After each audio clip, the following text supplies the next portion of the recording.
और मैं हूँ मालती। आप सभी को राम राम, नमस्ते, हर हर महादेव। कल है महाशिवरात्रि और एक शादी का गीत गाती हूँ शंकर जी का। सुनिए आप लोग, बताइएगा कैसा लगता है। काथी देखी हंसेला काला सावा, तो काथी देखी दीपक है। काथी देखी हंसेला काला सावा, तो काथी देखी दीपक है। ये काथी देखी हंसे ले महादेव, मुसुकी छोरे।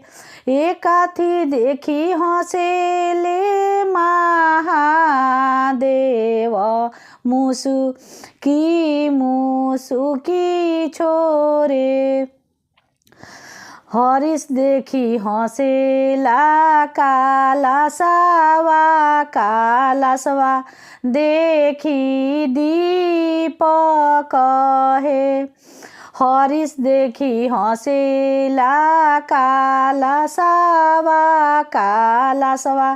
देखी दीपक। ए गौड़ा देखी हंसेले महादेव, मुसुकी छोरे। ए गौड़ा देखी हंसेले महादेव, मुसुकी छोरे। ए गौड़ा देखी हंसेले महादेव, मुसुकी छोरे। धन्यवाद।